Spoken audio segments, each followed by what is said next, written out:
Hey everyone, welcome to episode 98 of the Pickleball Effect podcast. I'm your host, Braydon. And I'm Kyle. We're closely coming up on 100. So close. I don't know how many years 100 weeks is. I think it's more than 2. Yeah, I mean, it's... You got what, 52 weeks in a year? 52 weeks in a year. So just under 2 years. Yeah. But we skipped a month last year in December that we'll do again this year. Yep. So technically it's been running for over 2 years. Yeah. It's going to be wild. So Aaron's going to fly in. We're going to do an episode with all three of us in person. We're going to hang out, do some content, and figure out a fun episode to do there. I don't know what we're going to talk about yet, or I imagine I need to put together like some giveaways, some fun stuff like that. But episode 100. It's crazy. That's 3 digits. Yeah. It's no longer 2. That's going to be wild. Did you think you were going to do 100 episodes of a podcast? I did. You did? I thought I was going to do 100. All right. I like it. Doesn't everyone go into it thinking 100? If you look at the stats, podcasts drop pretty quick. 100's a big deal. I don't think I ever thought past just the next episode. Yeah, I'm just doing the next episode. I like that. That's good. Good mindset. But it is weird and strange to think that it's been going this long. Yeah. Thanks for watching for so long. You know, I wonder what the audience, how it like shifts over time, because it's grown a little bit, but it hasn't been like, anything insane, but it's been pretty consistent, in that kind of, like 3 to 10,000 range. And I wonder if it's been the same people the whole time, or if it's like cyclical and people kind of come and go. That's kind of how I am with podcasts. Is like I'll get on to something, I'll watch it for a minute, and then I'll stop, and then I come back. Yep, I do the same thing. So I don't know, and it's I don't think I would say based on the comments, there's some people that have been watching it from the beginning, and there's definitely some people. You got something on like your eyebrow. There we go. We got it. I didn't want that hanging the whole what was episode. It was just like straight hair or something. Okay. Getting old, gray hair. Yeah, you're welcome. No, thanks. That would have been there for probably through episode 100. Probably. Yeah. That's how you know you have a real friend. Yeah, that's true. He'll point out like teeth, a booger hanging from all the that nose. stuff. Yeah, I got you, man. This episode, we got our weekly update, of course, and then 30 to 50 is mine. We're going to talk about when to lean in at the right moment. Kyle's Corner, what do we got? Talking about a new ball that has been assigned to the National Collegiate Pickleball Association. Mm-hmm. Some PPA Asia stuff, and then some funny local news. More funny local news? You'll like it. I don't think I've heard anything. It's a good one. Local recently. It's a good one because I had the same idea and somebody did it before me. We'll talk really? about it. It's great. Then Babble and Gear, we're going to talk through the numbers and tech of the new Adidas paddles. So they launched a new line. This is the Xiaomi Signature Series. Mine are on the way. All right. Yeah, they got to me. They got back to me. I'm wondering if they saw my comment saying they didn't respond to my email. They got back to me this morning. There you go. And then we're talking about the Gherkin Wraiths. This is the co-host paddle. The co-host paddle. And then Selkirk CourtStrikes. Got some developed thoughts on these. And then we're going to finish with the comments on our thoughts on the Centerline shorts and shirts that we didn't get to last week. Sweet. So weekly update. I just want to say thanks to everyone for testing the tuning lab. Oh, excuse me. Did we announce our sponsor? Oh, no. This episode is brought to you by Pickleball Central. Thanks. Pickleball Central, this is your one-stop shop for everything, paddles, shoes, balls, everything you need. They have a 30-day paddle trial, which is a big deal. Not every brand has a 30-day trial, so you can go get a feel for your paddle, return it. All you have to do is pay for shipping. They have a rewards program, which I think is the big draw for me to Pickleball Central. It's good as cash. If you do paddles, ball, if you do everything through Pickleball Central, you just get free cash with every purchase. And it's a pretty generous rewards program. It's not like a credit card program with to spend $1 million to get one flight. And so you can, it's a pretty good deal there. And then if you use the link in the description, it'll automatically apply discounts across the entire website. Clicking the link activates the discounts, but it's not just paddles. It's paddles, balls. It's just everything. Clothes. Everything gets at least some sort of discount. Yeah, whatever the best available discount is will be applied. And so next time you're doing your shopping, think of Pickleball Central, come to the podcast, click the link in the description, and go get your stuff. Okay, yeah, so back to just weekly update. Thanks to everyone for messing around, testing the tuning lab. Got a lot of really good feedback. Some people gave me some quick fixes that I went and updated. So the V1 is officially shipped. I'm sharing it. I'm confident in the numbers. Did you ever do your? I did. Your I test? played with it a little bit. You said you're gonna do the graffiti. Oh, I didn't do test? the graffiti test yet. I'll say I did finally play with the lab, but I didn't do the graffiti test. That was gonna be the final. Oh, okay. I'll do that this week.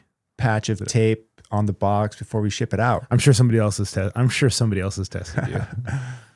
But anyways, really happy with where that is right now. And then have the ideas for V2 that we've touched on before. But again, just thanks to everyone, and really happy for what that's turned into. Other stuff for me this week, I played in that member guest tournament. So I've done this 3 years in a row. This is a fun one. This is a really fun one. This is an event I look forward to every year. So there's I don't know what you call it. Country club? A country club. That's called. It's a country club. Where the members will invite a guest to play on their team to participate in the tournament. So it has to be this member guest team. It can't be a member and a member and a guest and a guest. It has to be that combo. And so Jess is the gal I've done this with for a mix the last couple of years. We actually won it the last 2 years. Okay. And so we're going to this feeling real good. And we didn't win this year. We made it through pool play. We went 3-1 in pool, and we lost in the first round of the playoffs.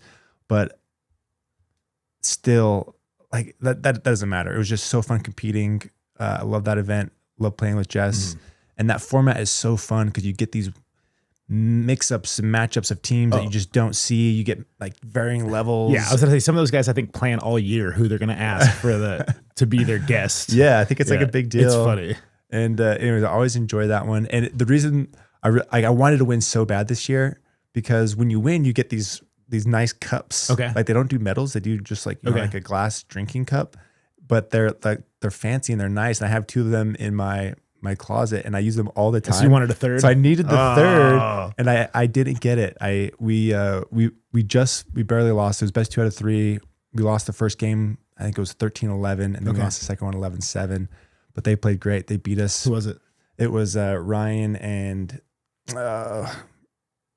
forget his partner's name. Okay. But they played great. They beat us. Like Ryan the Flying Squirrel. Ryan the Flying Squirrel. Yeah, yeah. He's jumping, moving, He is. poaching. He's wild. Yeah. But they beat us. Like I didn't feel like we beat ourselves, and they, you don't feel bad losing that way. But it was fun to go out, just compete. I don't do too many events anymore, so it was fun to.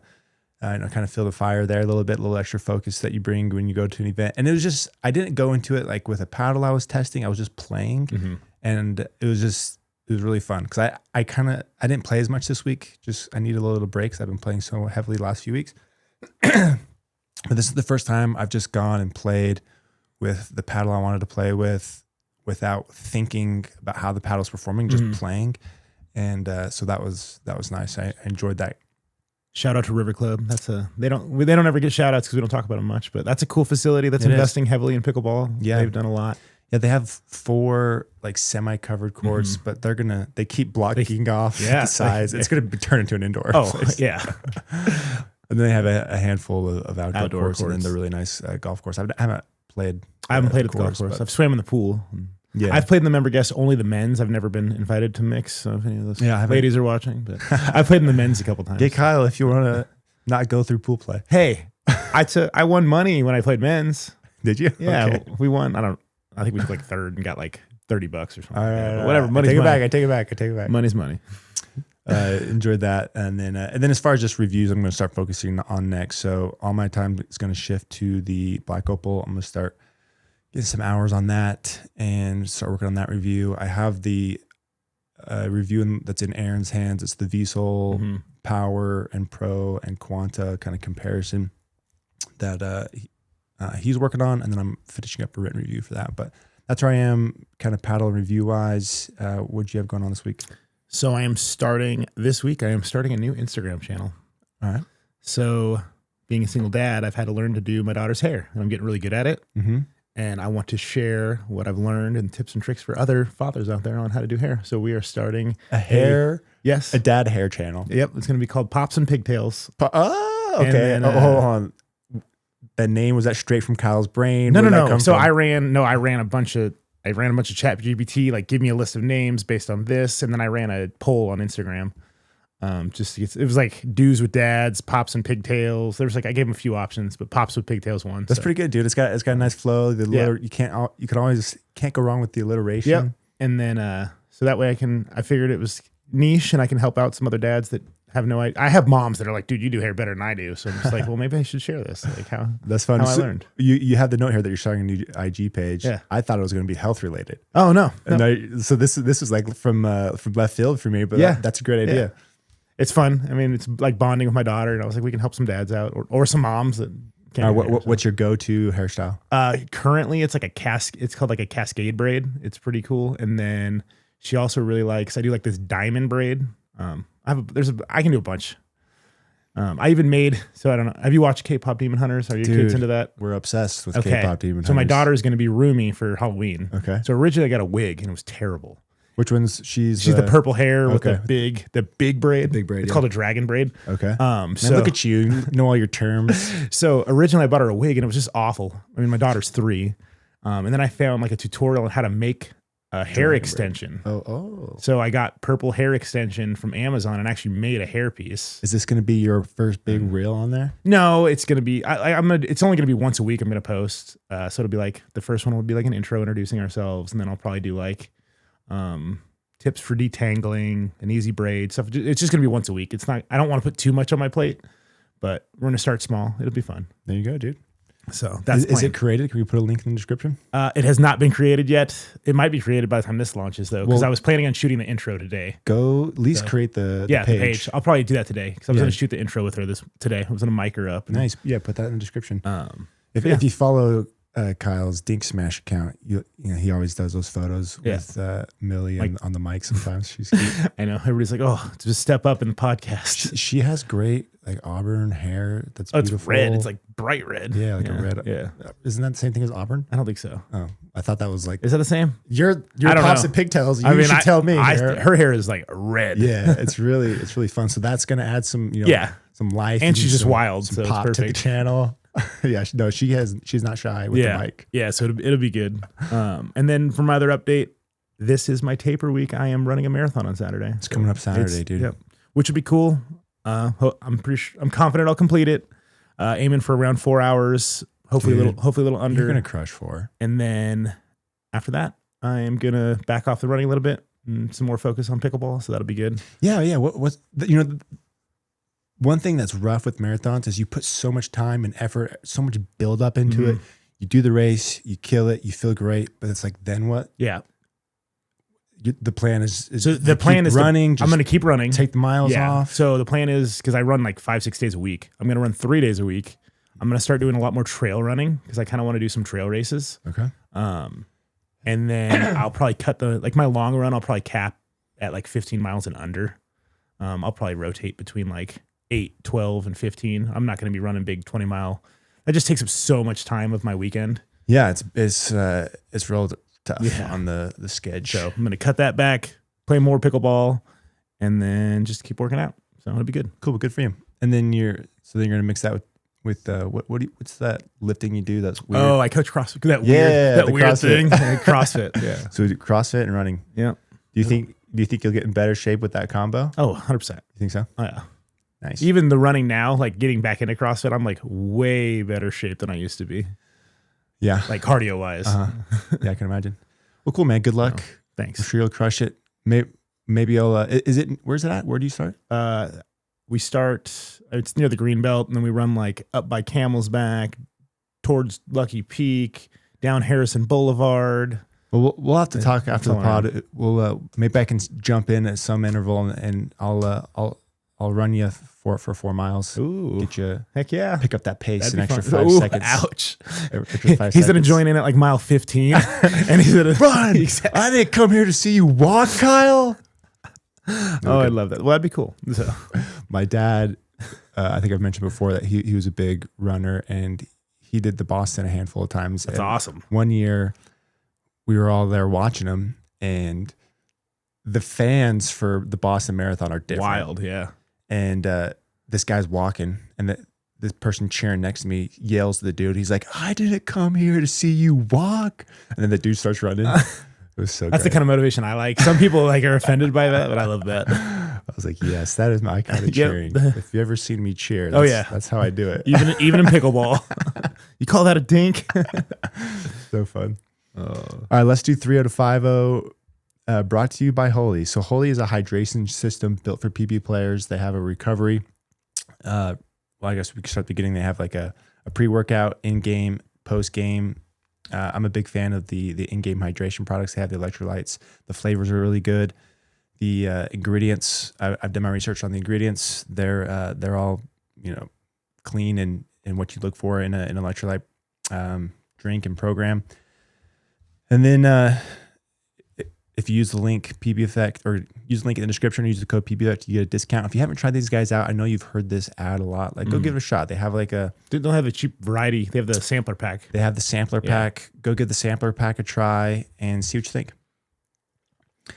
Let's do 30250. So this week we're going to talk about leaning in at the right moment. So I've talked out in the past the idea of dink and lean. This is like a phrase that's come from Tyson McGuffin that I adopted a long time ago and think it's really solid. The general idea is when you want to be aggressive, you take a wider stance, you get low, you lean in, you look to pick something off out of the air.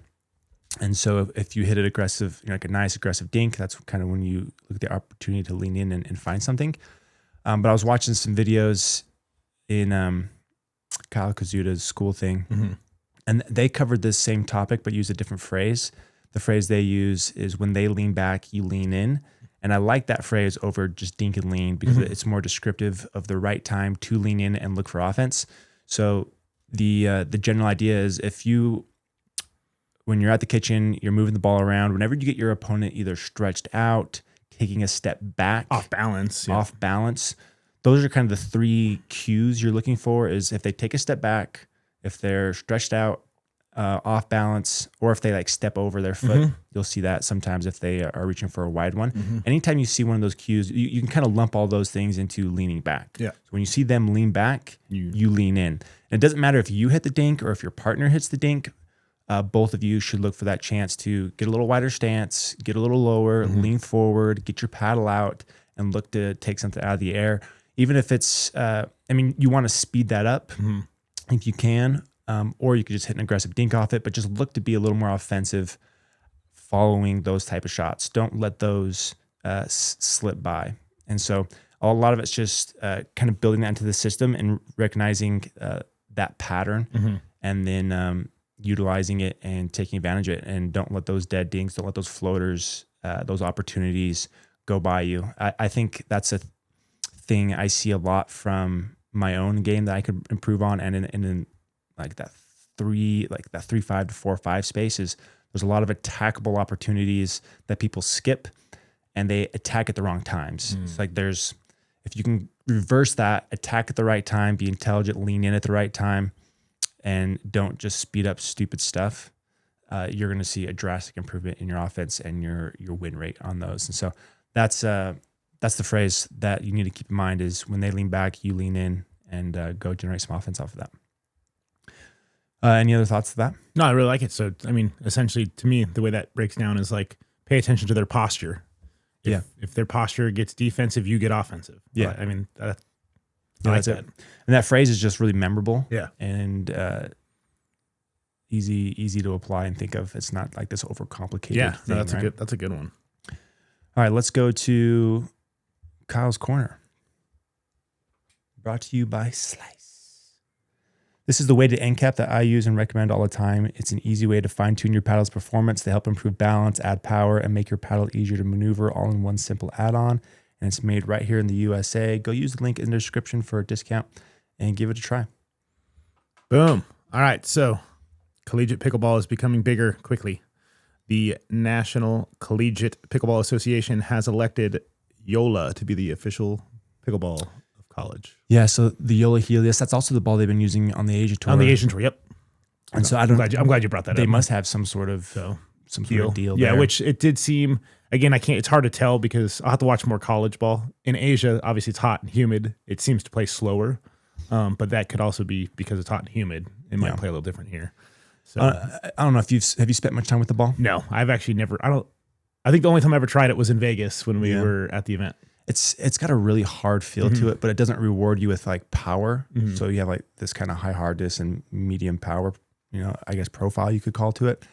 And it gets out around. It's not the best ball. It's not my favorite ball. I'd rather play with others. However, I know they are, at least when we were in Vegas, this was almost a year ago now. I guess not, probably 9 months ago. Yeah. they were talking about reformulating, making a new ball. And so I know that's on their radar. And this is, I imagine, just the getting in there and then in there, and then they'll come in with their new ball. But they're obviously making an effort for a new ball here. Yep. Also, very smart getting in the Asia. We'll talk about the Asia, but very smart getting in the Asia tour too. Yeah, that could be big, really big. I think Joola, of anyone, probably has a leg up on anyone with international efforts, just because they've been in table tennis for so long, and they already have the global distribution. Now they just need to plug in pickleball, right? Pickleball, exactly. All right, so speaking of PBA Asia, we saw Tyson and Eric Onsens just won another gold. This was the Vietnam Open? The Vietnam Open, yep. I didn't realize they were doing... I didn't realize it was back-to-back either. Yeah. I saw a bunch of ads for the Malaysia Open. I didn't know there was another one. They didn't advertise, marketing-wise, guys. Like, they didn't advertise Vietnam. If they did, I didn't see it. Not like they did Malaysia. We all saw Malaysia. Like, the ads were there. So they ended up... There was the PPA Vietnam Open, and Tyson and Eric got another gold. They beat Zane and somebody. Oh, I can't remember. I can't remember who Zane played with. Because Zane, they upset Ben. Oh, they did? Yeah, the men's. So, yeah, it was Zane and his partner beat whatever, Ben and Alshon. So I saw some... I did not watch any of this tournament. I do not know the context of this memes with pickleball video, but they posted this one of, like, oh, it looks like Ben's really excited for Vietnam, and they have, like, smoke coming out. You know how they do, like, those big entrances, like, and then Ben's WWF just, like, entries. mopes through. Did you see the lob one? I'll have to send you the lob one from me. There was just so many lobs. And then, and like Tyson takes every ball, and then his female, like, he hits, like, I'm not kidding, probably 15 overheads in a row. Oh my gosh. Like everywhere on the court, like getting in front of her, hitting them, can't put it away. And then she hits one ball and then they lose the point. Oh no. It was good. It was good. That's not, I feel bad for her. But what's crazy about PBA Asia, and this might be a hot take. I'll post this photo on the pod, but the amount of people watching pickleball, I've never seen a stadium this full. Ever. So this was the post you're talking about was a collab between pickleball.com, PPA Tour, and I think the owner dude. Connor. Okay. And it's just this pan of the stadium. Yeah. So it looks like I don't know if you've ever seen a Korean drama show or like an anime or like a sports anime, you know how they have those arenas where it's like this big circular, arena with lots of stands, and then they have 5, 6, 7, 8, 9, 10 courts in the middle, and you just watch all the courts at once. That's what this looked like. And it's packed.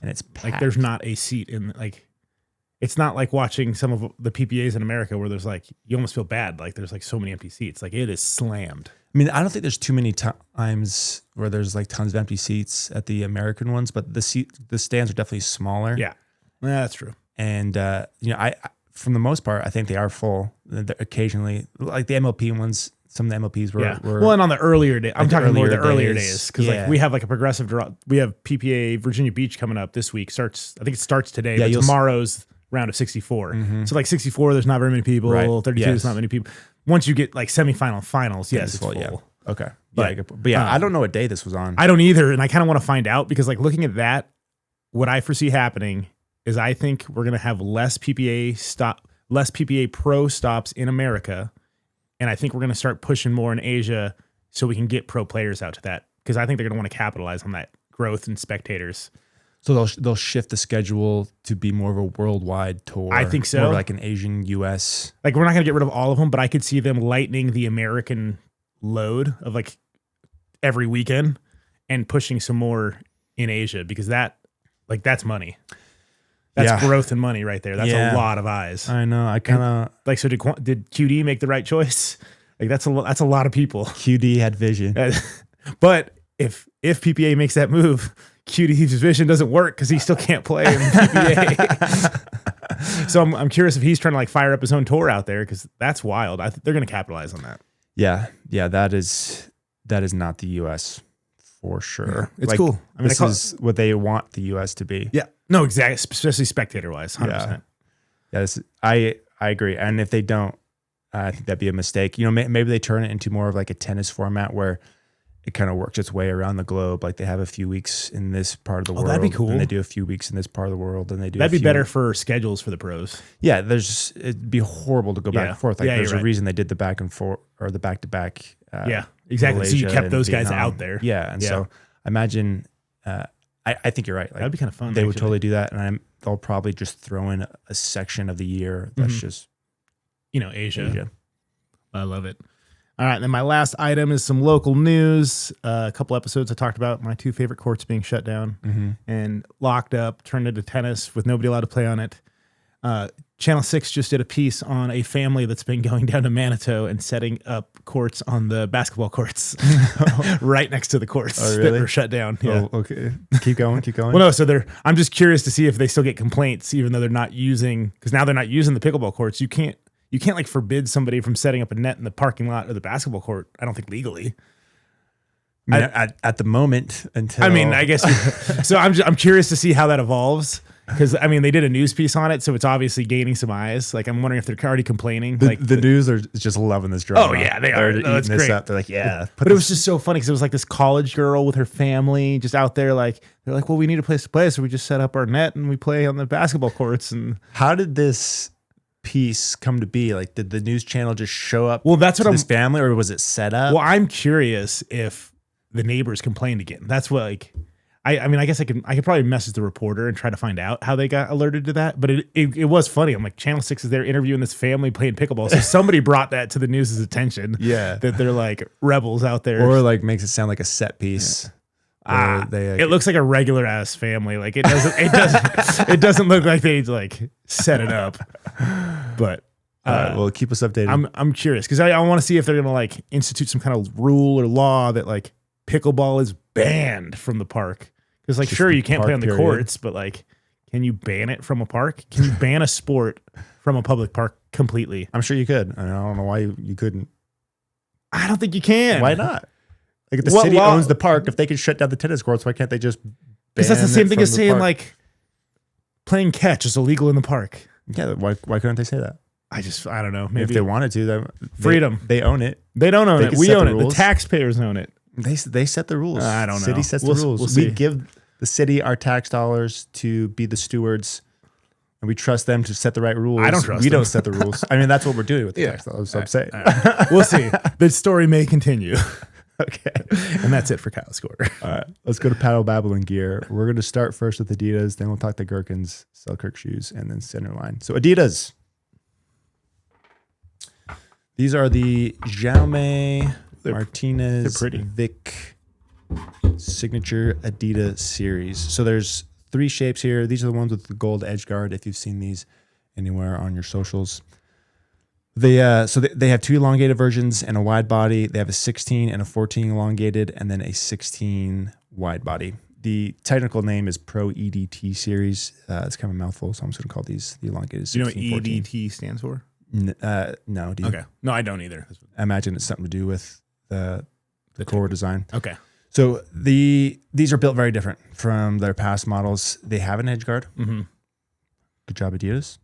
They have a new core design. So it's a like a Gen 3 variation. Yep. So they have like notched foam on the sides that has like some teeth going into a polypropylene core. And then they have like a block of foam right here at the very tip.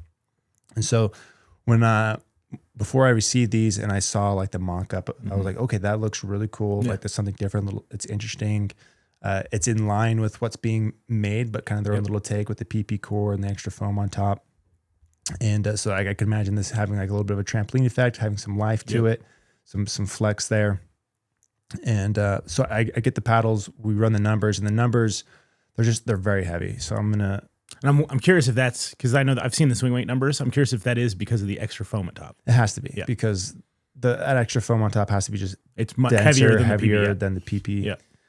But they're cheaper too. So they're $189. Okay.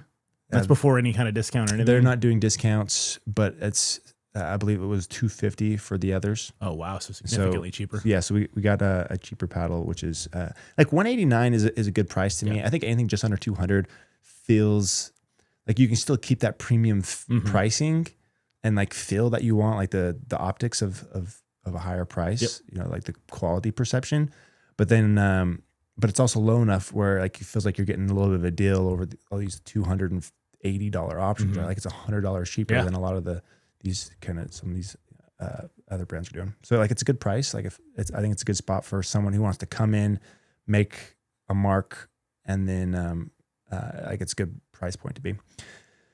Anyways, let me share these numbers and then we can talk about them. So the elongated 16, where all three paddles are right around 8 ounces. Okay. But the swing weight of the elongated 16 is 126 with the twist weight of 6.3. The swing weight of the 14 is 122 with the twist weight of 648. And then the wide body 16 has a swing weight of 119 and a twist weight of 7.26. So just to put this into perspective for you, the elongated 16 is the 98th. This is just for the swing weight number. The 98th percentile compared to all of the 99 elongated 16 millimeter paddles in my database, which means there's only 2 paddles with a higher swing weight. You have the Franklin FS Tour Dynasty 16. If you remember these from a year and a half, 2 years ago, just crazy heavy Franklins. They didn't do super well. And then randomly the Vatic Pro Prism V7 has a higher swing weight. So there's only 2 paddles with higher swing weight. So these are like objectively extremely heavy. And then the 14 has the swing weight of 122. For perspective, that's the 76th percentile out of all elongated paddles in my database. So there's 177 of them. Then it's the 84th percentile among the 37 elongated 14 millimeter paddles. So there's 5 heavier. I think a couple of those are rhombus, the ripples.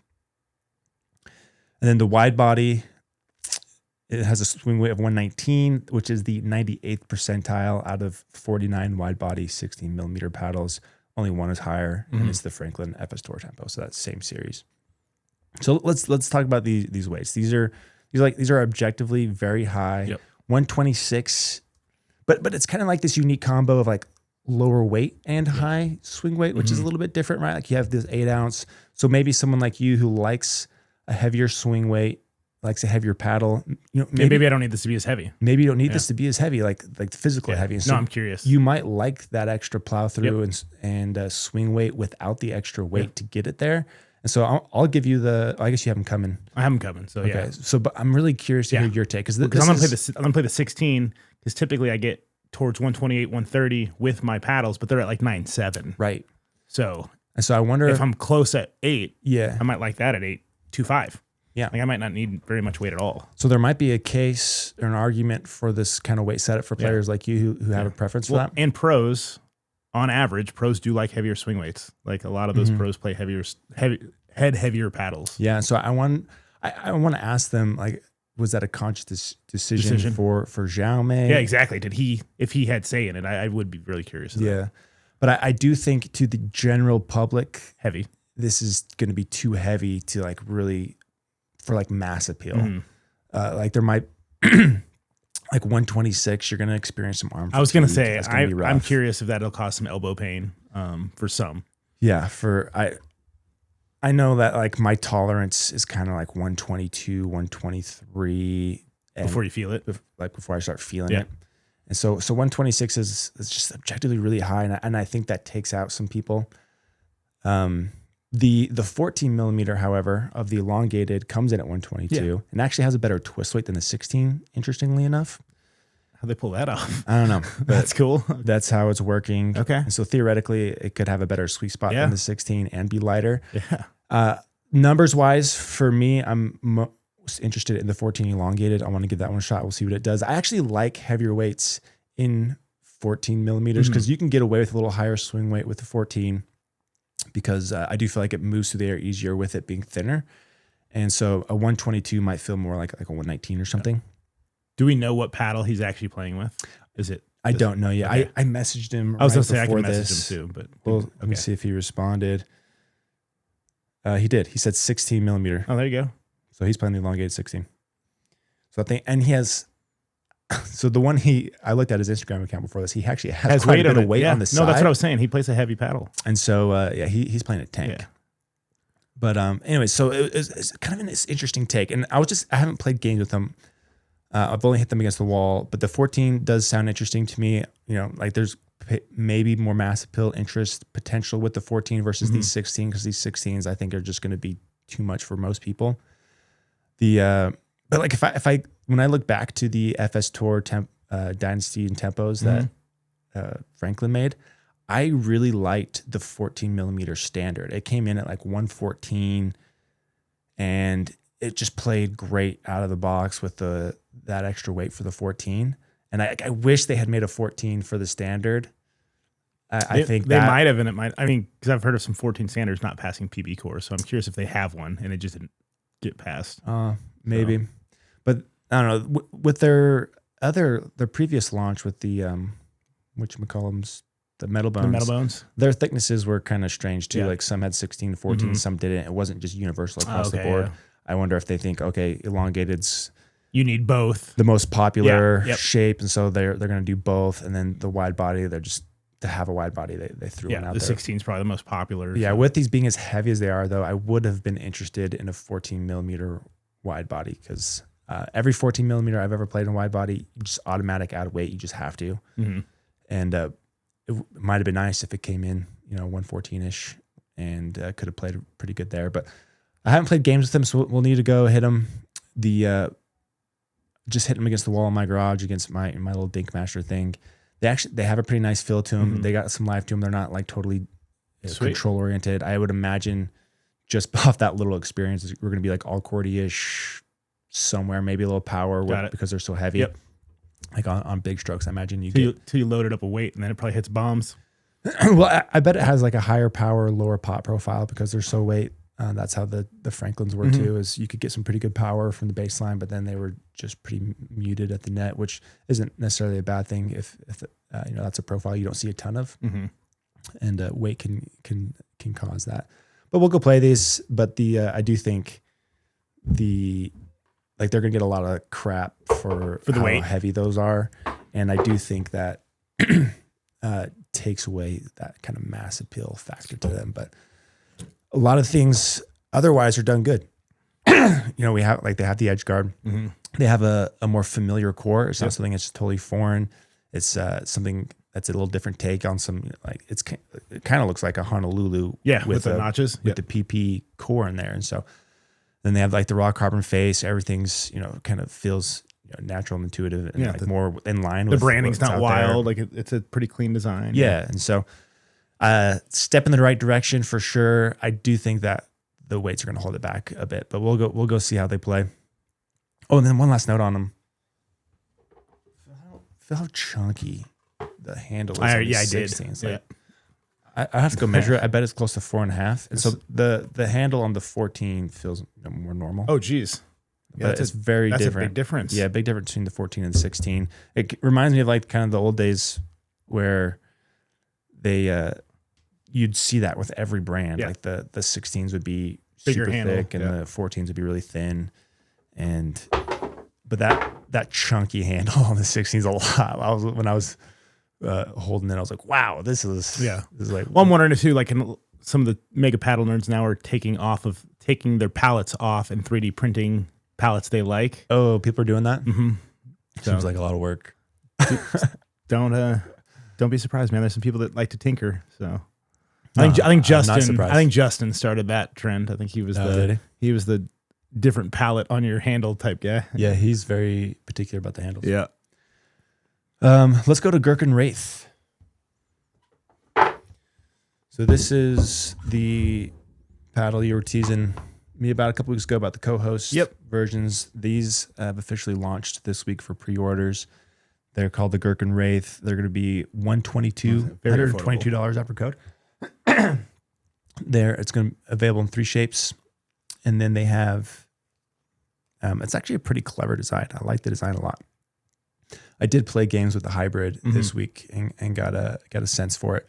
But it's a Gen 3 variation of like a floating core. So they have like a piece of foam here at the top, a piece of foam on the sides, and then a piece of foam down here, but they're not connected. It's open in the corners. So it's like a floating core, but without the corners connected is what it looks like from the images that they sent us. And then they have a CFC layup and they have a larger 10 millimeter cell.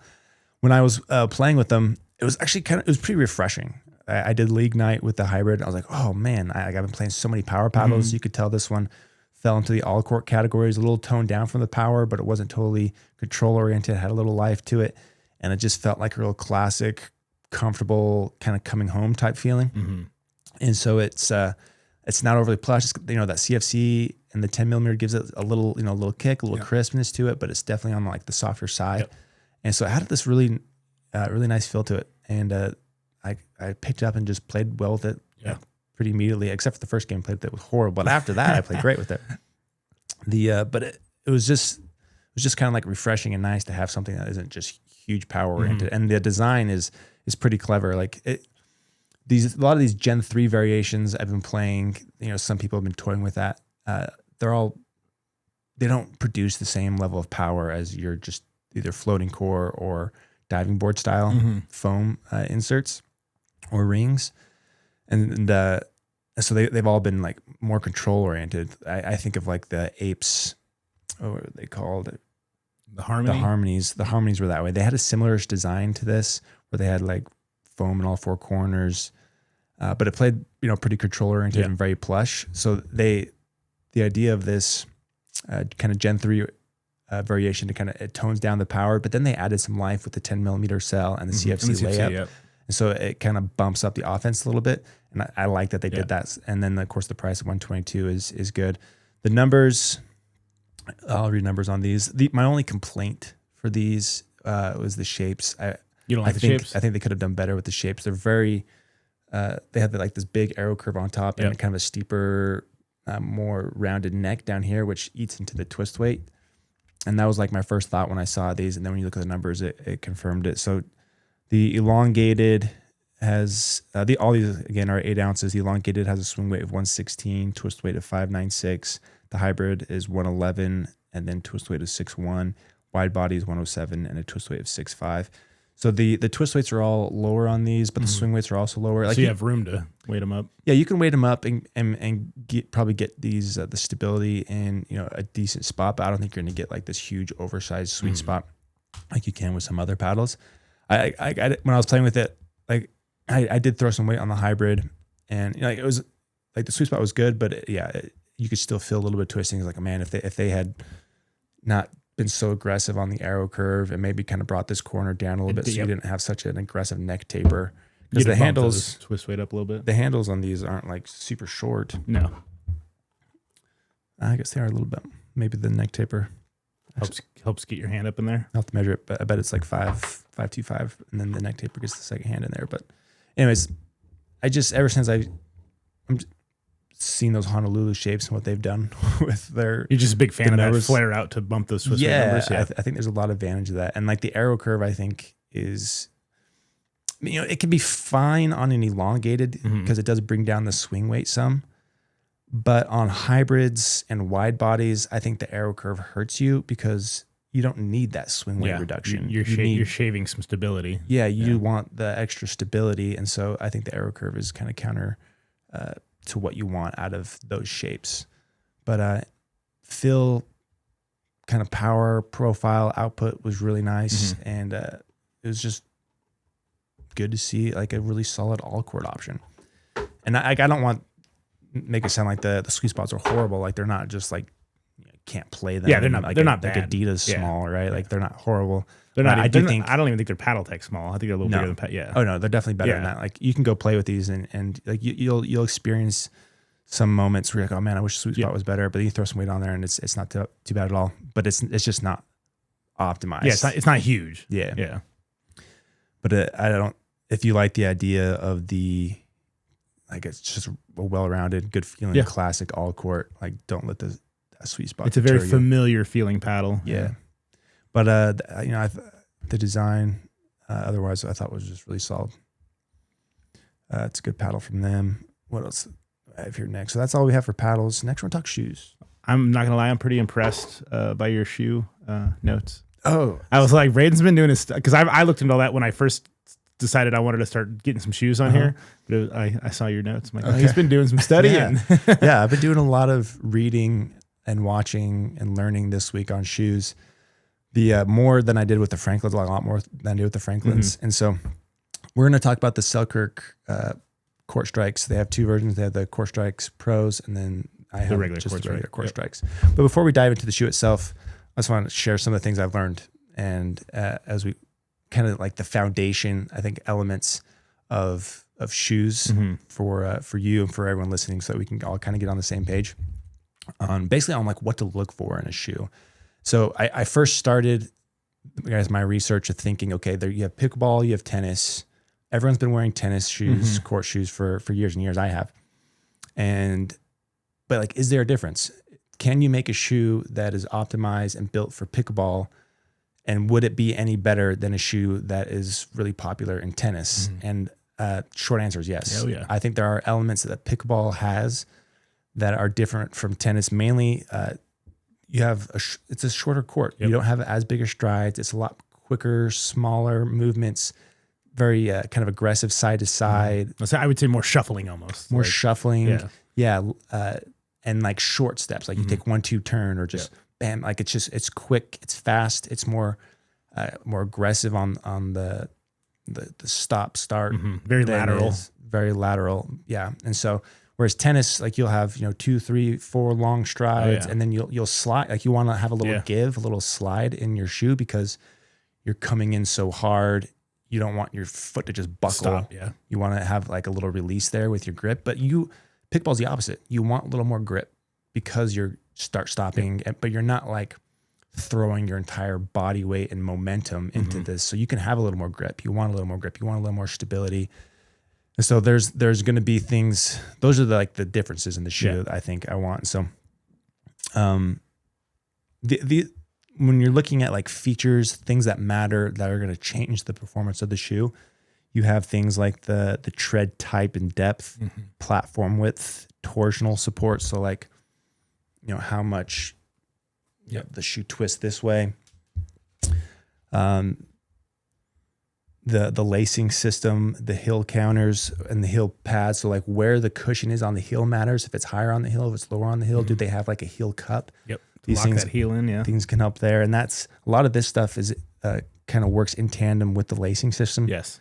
So like, for example, with this, the CourtStrikes, they don't have a rigid heel cup here, but they have a runner's knot. And so the runner's knot is meant to lock the heel in. And I just taught somebody about that the other night because they were complaining their toes keep jamming into the front because their heel cup's not locking them in. I'm like, look up a runner's knot. That'll hold your foot back. Exactly. Yeah. So you'll look at combinations like that. Then you have things you want to pay attention about, like the offset and like the heel to toe drop. And so the offset is, how high is the heel compared to how high is the toe. Typically lower to the ground is, I think, going to be better for quick movements. These ones have like a higher offset, which we'll talk about, kind of the pros and cons there. But those are some of the things that you want to pay attention to in the features and how they work together. And so the Selkirk went to brought to market what they're calling a pickleball shoe, and I actually think they did a great job with the features and things that are here that are going to cater to the movements of pickleball better than your typical, your tennis style court shoe. So let's talk through some of the things I like, and then there are a couple things that I don't think it's perfect yet, but I'm also kind of, I don't know, I guess this is early in my shoe learning. Well, and I mean, what's perfect to you is not going to be perfect to me. Right. Feet are so like different between each other. Yeah. And so like the more I get into shoes and the more I learn, I think I'll be able to be more objective of whether it's a good or a bad shoe, whether it fits me or not. But at the moment, there's a little give and take there. Do you know if you have what type of arch type you have? Just neutral. Okay. Yeah, arch types are, that's like a whole nother factor, because like your arch, I was just learning this week, your arch is what absorbs the impact for you when you're stepping hard, when you're planting. And if you have like a stiff high arch or flat foot, then you're going to want, like, flat foot people need more cushion because they don't have any shock absorption help from the arch. Where if you have too high of an arch, your foot could be stiffer, or it's the opposite. You need a stiffer shoe. And anyways, those are all factors. We're not going to get into too deep here, but it's fun, dude. Like shoes are cool. No, shoes are, I mean, I own like 50 pair now. So but I've always loved shoes. Like you want to look cool, feel cool, but I've never gone this deep into the features and the performance. And some shoes work for me, but I could never tell you why. Why? Yeah. But anyways, let's get into some of the features here. So starting with the tread. So this is what you call like a full herringbone.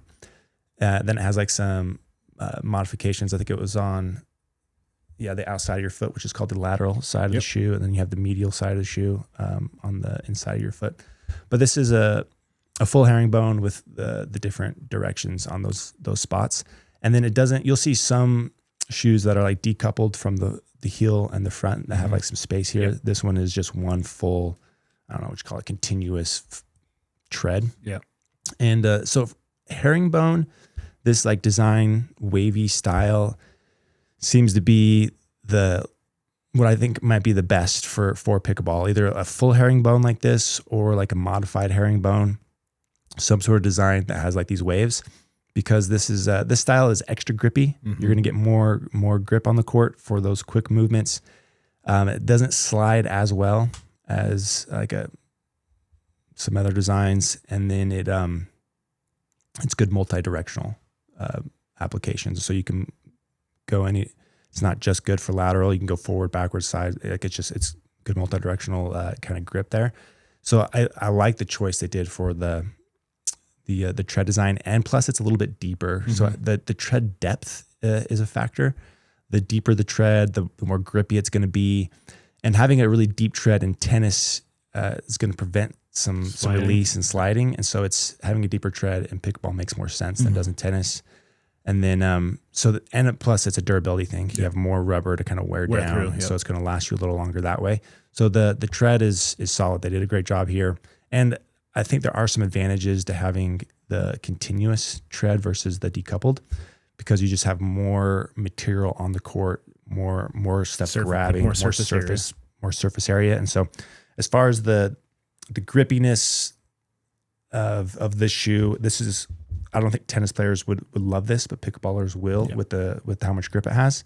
And then they also have a wider platform here. So if you look at the shoe, it kind of sticks out here more on the lateral side. Yeah, they definitely added more lateral support for sure. Yeah, more lateral support there, and that helps for planting. If you take a big step to the left, it's going to help you stop without the shoe kind of buckling on you. So when you're like leaning out for those wide dinks, like that's important. Exactly.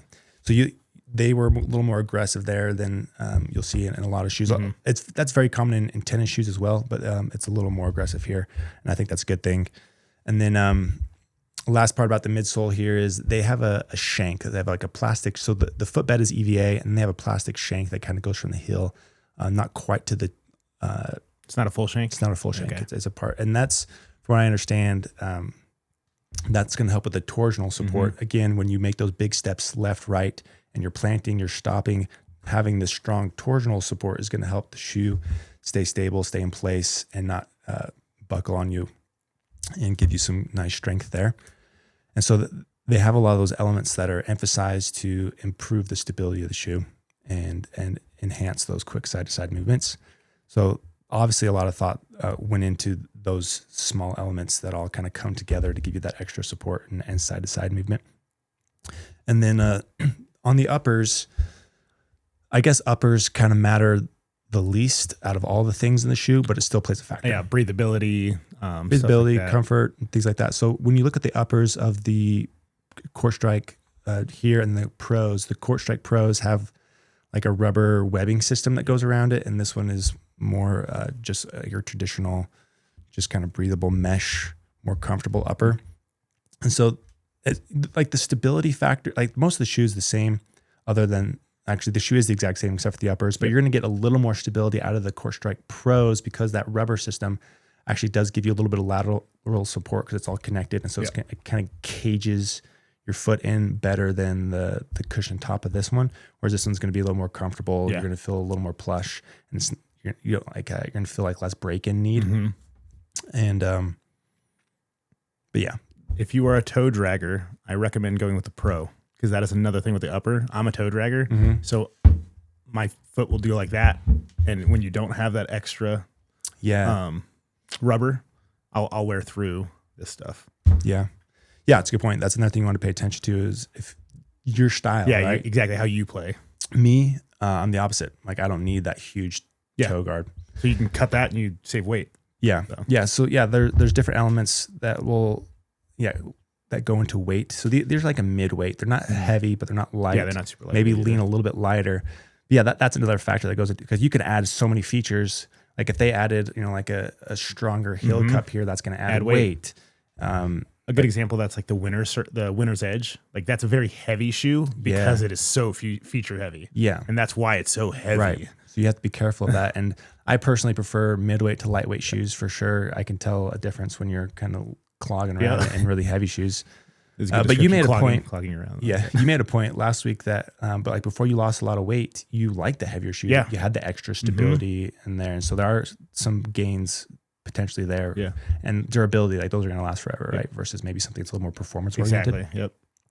Other elements about the shoe that I'll bring up, and of course I'll start paying attention to in other future shoes. So I didn't see this advertised or any comments about it in the marketing for the Selkirk shoe, but I swear there's a higher heel to toe drop on this. Like when I was, had this shoe on one foot, another shoe, like I was just comparing it this week as walking around the house. I really feel like the heel is just higher on this. So they didn't advertise the actual drop? No, I didn't see any numbers on it on their website or anything saying what it was. I don't know how to measure that yet, but I did, walk around moving. I did feel like the heel was higher than the toe, more so than others. Like it wasn't like super dramatic, this big deal, but it was a little bit higher. Not my preference. I think a lower to the ground shoe is going to promote being on your toes more because you can get your heels off the ground a little easier and stay on your feet or your toes that way. This is going to, like if you're a heel striker, when you plant and you strike hard, with your heels first, it's going to have a little extra cushion here. Exactly. It's going to be beneficial. But generally, I think that kind of hurts the agility a little bit, having that high of a toe drop. And it's not as comfortable to me. I know that I like that lower to the ground for the agility, but maybe there's that little extra cushion there for people who maybe have like heel issues or something. I don't know. Or they're heavier. No, I was gonna say that's a big deal too, because you're right. Like if I'm running up and I heel strike to stop, if I had a 0 drop, my heel is going to take way more impact than if I had like a 6 millimeter drop. Yeah. Yeah. So if something to consider there, might be beneficial to some, not my cup of tea. And then it is like a medium width. So I have a narrow foot. And so I definitely felt some pressure points right here when I was wearing it. Even when I laced it up as tight as I could, my foot would get irritated when I was wearing this. But I do have that narrow foot. And so if you are interested in this and have a narrow foot, probably go a size down. How did you feel about like comfort wise? So I went true to size. I've been sizing up lately. So I went normal. I think I went normal 11. It fit snug because I have a wider foot. It fits snug, but it wasn't like Nike snug. So my foot just felt really secure. I play with the pros. I actually have only worn these ones once and they were fine, but I've only played in the pros. Okay. But no, it's a solid entry to a shoe. You didn't have any pressure points in I didn't have any pressure point. No, it was like, it felt like I might because how snug it was. And then I played all night and didn't get any hot spots or anything. So I was okay with it. Well, there you go. So if you have a wider foot, it's going to be more comfortable. Narrow feet. Yeah. You're definitely going to. If you have a true wide foot, it's too narrow though. Okay. Like if you, so it's because I'm in the middle. Was that D? So, I don't know. You have like D, you have E, E's wide. I'll have to go learn that stuff. Yeah. Still lots to learn. But yeah, that's kind of the fit there. And then like inside the shoe, it's kind of like it's a little bit of a stiffer feel. It feels a little firmer under your foot, and not over the top stiff, but it has a little firmer feel when I wear like the Franklins or some other shoes. They're a little more comfort oriented. And these do have a little stiffer underfoot. Though they do kind of mold to your feet a little bit as you played with them. I imagine that gets better over time. I think most kind of stiffer shoes tend to do that a little bit better than like the ones that just come straight comfortable. But that I don't know. Do you have a preference on like the comfort level, like versus like a stiffer feel? Yes. What do you prefer? Well, like Cyphers. I don't know if you tried the Cyphers, but they were too comfortable. My foot. Like if I was like an old man playing at the park, like great. But they felt almost too comfortable for me to actually play aggressively in, because I felt like there was just too much cushion, too much.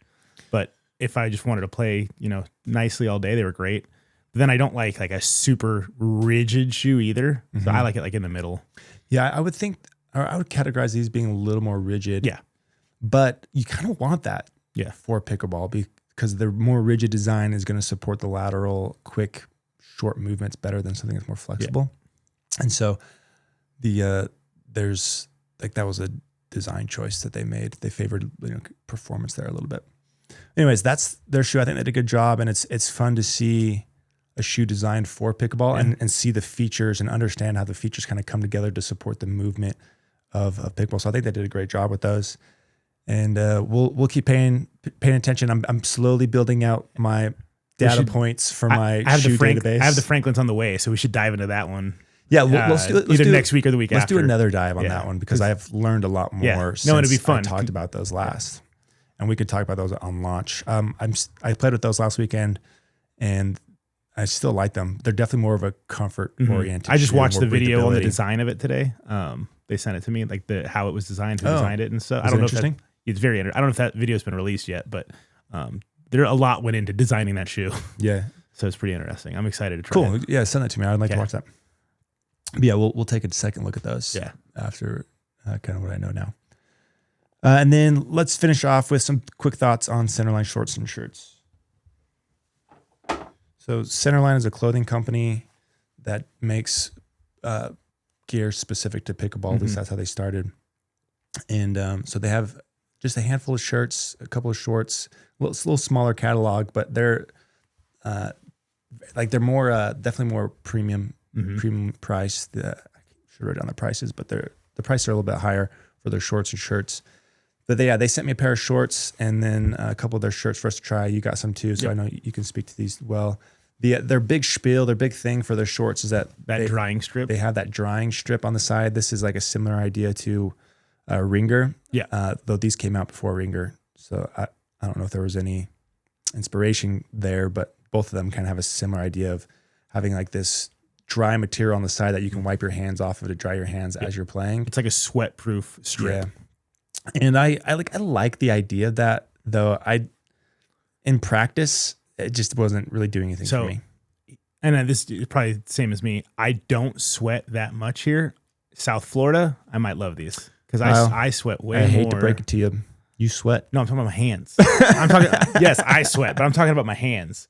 Like, okay. I notice here in Boise, like my hands don't sweat that much. Like I would never wear like a wrist. Okay. But when I was in Florida, my hands would not stop sweating. So like I'm curious, like that to me might be way cooler of a feature. Potentially. Yeah. Or if I just had really sweaty hands. I mean, I don't know the sweat level of my hands, but they do. I mean, you created a hand sweat product. So I did. But in practice, I didn't feel like this was making a big difference to me. I'd like to see a liner in these too. I've already talked to them about that. Do they not have a liner? They don't have liner shorts yet, and I've pretty much given up on any. I love linered shorts now, as long as the liner's good. So yeah, but so that was kind of my thoughts there. I love the idea of it, but in practice, I didn't feel a huge difference though. I do like these shorts more than the Ringer ones. With the Ringer ones, when I would push down with my hand, it would kind of pull the shorts down a little bit, and it was really annoying. These ones don't do that. Like it's got a strong waistband. The shorts stay in place. I'm not pulling my shorts off. I like the sizing on these better than the Ringers. To me, felt too big. Yeah, the Ringer. Like I should have ordered a size down. Like the actual shorts themselves, I didn't think were that great. Like the sizing and just the functionality of the shorts. I had a hard time using those because every time I would do this, you'd pull your pants up, pull the shorts down. I was like, I don't even want to. Free show for everybody else. You know? Yeah, it's not a great show. But like as the shorts themselves, like they're nice, but I do prefer the shape and movement of the stack shorts. I think the stack shorts flow a little better than these. This is a feature I actually think is very underrated. What is it? So it's a drawstring, but it's locked, so you can't lose your drawstring. Because I have the worst time of undoing. So you pull it and tighten it, and then to loosen it. Typically, you have a drawstring that you tie. A lot of times, I'll untie it and then I'll lose it in the washer. It'll go into the short, and I lose my drawstring. Yeah. So this feature, for me at least, that's pretty slick. I don't know how many times I've lost drawstrings. So I thought when I got them, I was like, "This is cool. Like everybody should do this." That is pretty cool. I didn't even notice that. Yeah, but no, like I'm still gonna wear and use these shorts. But those are the thoughts on there. Their shirts here are so they have some long sleeves. They only have one style of shirt, just different colors, long sleeve, short sleeve, and then they have like a couple of hoodies. But their shirts, they're perforated. They're extremely lightweight, very stretchy. What were your thoughts on the shirts? The most breathable shirt I've ever worn. Very light. I think their technology is called like air light Sorry if I butchered that, but the perforations are very big and it's extremely breathable. I wear it running, pickleball, lifting. It's one of my favorite tech shirts. It's not like the most stylish, like I wouldn't wear it out, but like for activities, I love it. Yeah, I agree. I really like the shirt. It's extremely lightweight, almost to a fault. Yeah, it's weird. Like it's like when you first time I put it on, I was like, ooh, yeah, like you feel like you're not wearing a shirt. Yeah, it's literally that lightweight. At first, it was kind of odd, but then I liked it as I kept playing, and I haven't got a long sleeve yet. That's nice. Yeah, to your point, like they're great when you're playing. Yeah. I wouldn't wear these outside of playing, like stacks. Shirts, I would still. I wear them to work. I still wear them to work, especially the one like that little half. I wear that to work all the time. Like you can wear those off the court. These are like court only. Yeah, like they're too light to wear outside of the court. But they're great when you're playing. I've never played something that was so airy, so light. It was nice. I thought they did a good job. I had a good fit. I'm pretty scrawny, and they weren't too poofy on the sides. No, they fit good. They look good on my arms. They got an athletic fit, but it's not super narrow. The stack, the non-zip ones have a more athletic tapered fit, where these more of like a classic kind of style fit there. But I don't have a code or anything with these guys, but I don't either. So it was fun to try these out. I do like the shirts. Shorts I'll use, though they weren't my preference. Yeah. But there you go. That's the episode. Thanks for everyone for tuning in. Have a great day.